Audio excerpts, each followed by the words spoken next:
This is the User Adoption Podcast with your host, Henrik Dagier. Who are you and what do you do? My name's Tony Johnson. I'm a customer experience strategist and trainer. I work with a company called 4XI Global Consulting as their customer experience officer, but also run my own business, Ignite Your Service Training and Consulting, where I help organizations and individuals become better leaders and serve customers better. Tony, how are you involved with user adoption?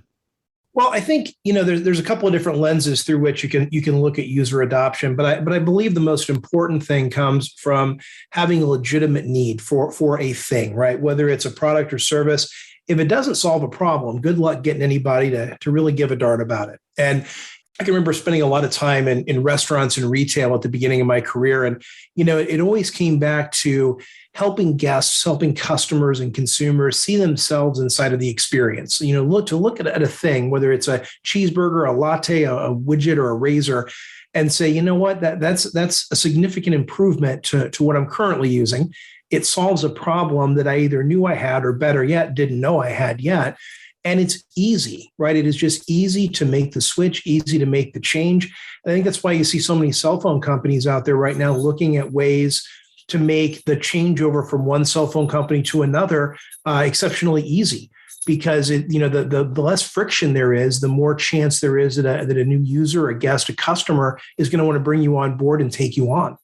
Tony, what are the biggest challenges and successes you've seen with user adoption?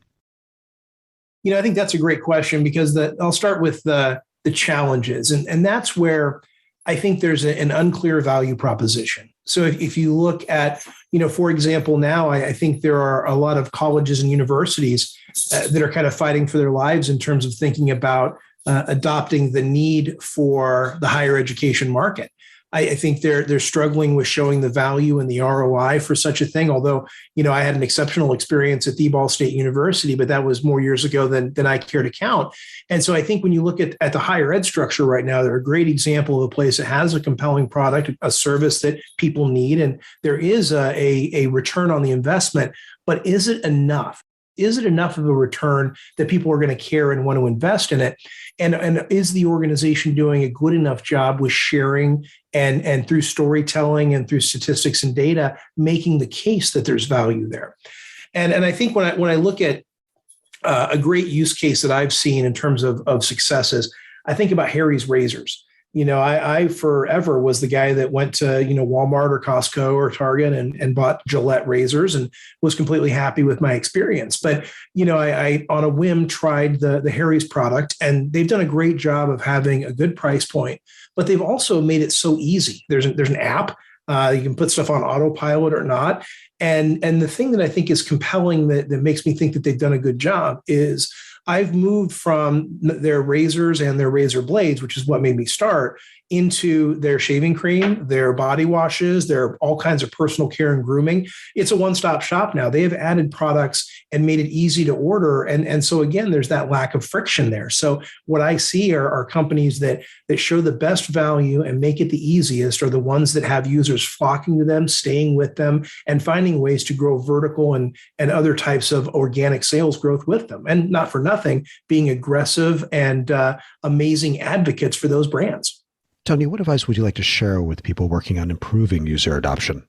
Well, that's the $50,000 question, right? Or the $1 million question, depending on what it is. And I think it comes back to one of the first things I said, and that is around what are you doing to showcase your brand in a way that makes it something that people need, that they want, that they can't live without. And I think that's the case that many struggle to bring around. And so, take a hard look at your product and at your service and ask yourself, what would you want people to say about your brand when you were all done? And then go and train your teams for that. Train your sales teams, train your staff if you're running a physical storefront. But think about where the finish line is. What is that problem you're solving? What is that user experience? What is that guest experience that you're seeking to deliver? And then work backward from there. I have a lot of respect for the Walt Disney Company, and I think they do a tremendous job of looking at what the end goal is. And then they walk back and look at how they deliver that in operations. They look back even farther and say, okay, how do we train for that operational outcome we're looking for. And then they even go one step beyond that and say, okay, how do we select the people who can be trained to operationalize and mobilize that experience they're looking for? And that is the end piece, that memory that lasts forever, that photograph in front of the castle, the fireworks that are hopefully coming back soon to a Disney park near you. But they've been very intentional with that. So the more intentional and detail-oriented you can be about your product, what problem it's solving, and how your user will best benefit from it, that allows you to just walk in there and smack any obstacles that might exist right out of their way and make it exceptionally easy for people to adopt you. Because if you don't, the caveat is your competition will find a way to sell ease of use, and they will take money out of your pocket. Tony, where can we learn more about user adoption and your work on the subject?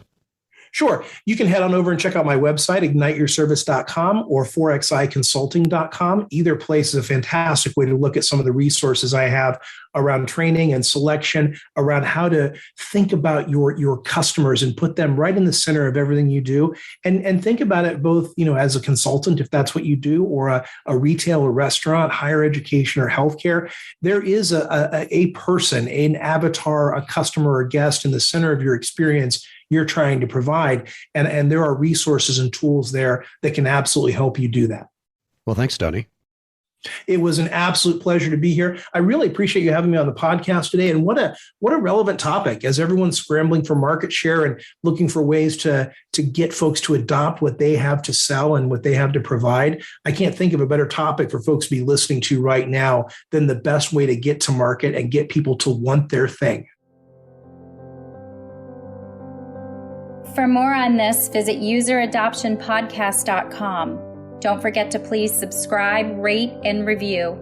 And for a book about this, check out useradoptionbook.com. Tune in next week for the next episode. Thanks for listening.